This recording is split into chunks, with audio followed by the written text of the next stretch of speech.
Episode 156. Dret, dret, dret. Ponsel Rose kembali bergetar.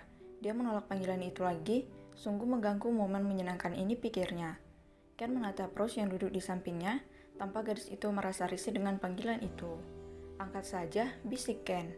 Rose sedikit terkejut karena Ken berbicara tiba-tiba. Nggak usah, nggak penting kok, balas Rose yang juga berbisik. Ting. Pesan masuk ke dalam ponsel gadis itu. Dia melirik ponsel lagi lalu membaca pesan dari papanya. Jika kau tidak mengangkat panggilan ini sekali lagi, maka akan kuseret nenekmu itu dari rumah sakit dasar gadis tidak tahu diri. Begitulah isi pesan Papa Rose. Rose menjadi panik, sekali lagi ponselnya bergetar dari nomor yang sama. Tampak Rose gugup dan gemetar karena takut jika sang ayah melakukan hal yang tidak-tidak pada neneknya. Ken sengaja membaca isi pesan Rose. Dia jadi geram dengan pengirim pesan itu. Berani sekali orang itu mengancam gadisnya. Gadisnya, ya tentu saja gadis Ken. Ayo, angkat saja, kutemani, ucap Ken sambil menaruh tangan Rose yang sedang panik dan khawatir. Kami permisi sebentar, ada urusan mendadak, ucap Ken yang dianggukkan oleh yang lainnya. Ken membawa Rose keluar. Dari sudut lain Luna tersenyum melihat kakaknya memegang tangan Rose. Sepertinya rencananya akan berjalan dengan lancar. Mereka akan segera berlayar, batin Luna sambil senyum-senyum sendiri. Nah, kesambet apa? Jangan senyum-senyum sendiri seram tahu, celutuk Aiden. Luna senyum karena itu, ucap Luna sambil menunjuk Ken dan Rose yang berjalan sambil bergandengan tangan keluar dari restoran itu. Wah, Ken banyak berubah ya, ucap Bima yang salut dengan perubahan sahabatnya itu. Kau benar Bim, dia tidak sedingin dulu lagi, ucap Alex. Apa itu juga rencanamu sayang? Bisik Gama pada Luna.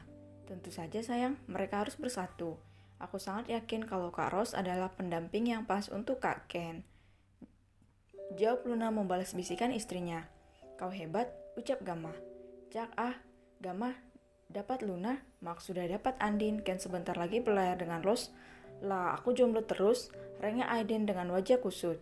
Makanya cari jodoh dong bro, ucap Gama. Yang sabar Den, kami juga masih ada di sini setia menemanimu, ucap Alex. Oh, bukan aku ya, kalau aku sudah punya kekasih, ucap Bima berbangga diri.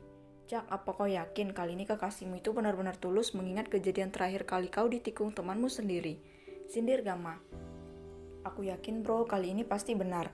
Dia adalah sekretarisku Clara, dia wanita tangguh, ucap Bima berbangga diri. Clara, kau yakin? Tapi dia kan? Eden terputus. Aku yakin Den, potong Bima. Clara bukan perempuan baik deh sepertinya Bim, ucap Aiden ragu. Dia baik Den, aku sangat mengenalnya, ucap Bima. Tapi kalau ada apa-apa jangan sampai gila ya. Aku sudah memperingatkanmu, Clara tidak seperti yang kau ketahui, ucap Aiden. Emang kenapa Den? Tanya Alex.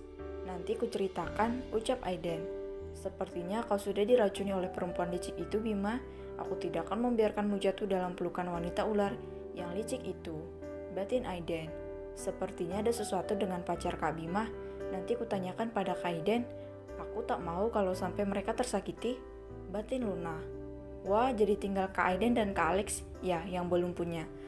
Baiklah, Luna akan bantu carikan. Celutuk Luna. Emang bisa nah? Tanya Aiden.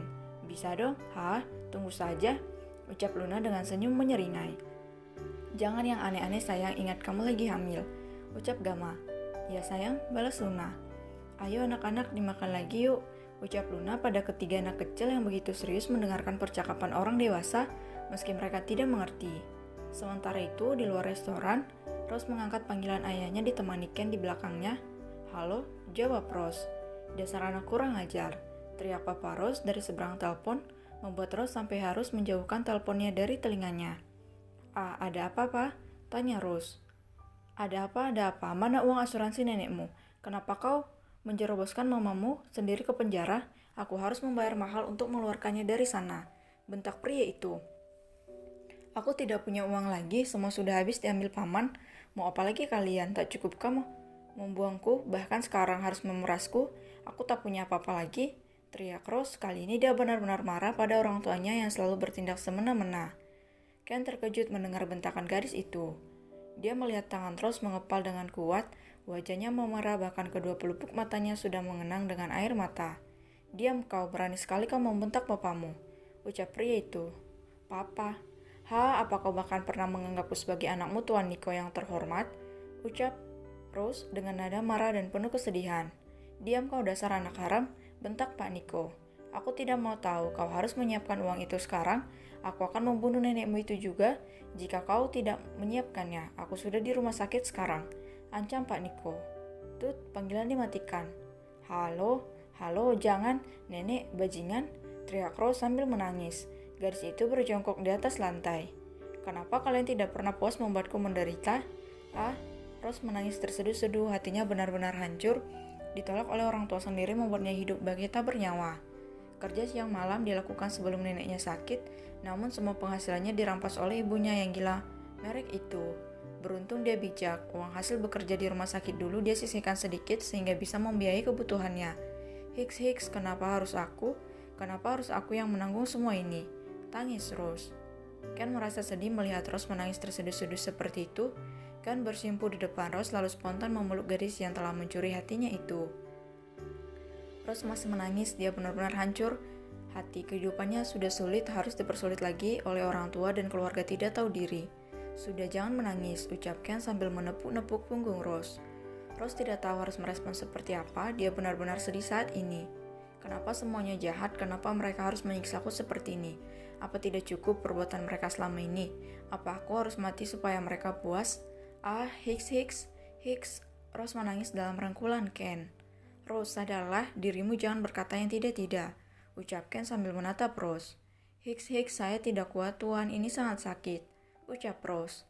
Astaga, nenek, saya harus ke rumah sakit Tuan, nenek dalam bahaya.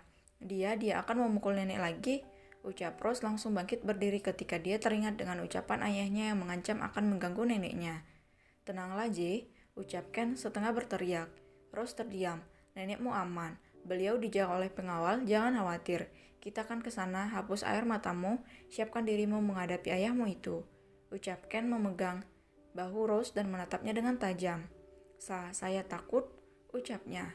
Jangan takut, katakan saja semua yang ingin kau katakan padanya, marah padanya dan katakan kalau kamu butuh kasih sayang seorang ayah, kalau kamu juga anak yang berharga, ucap Ken.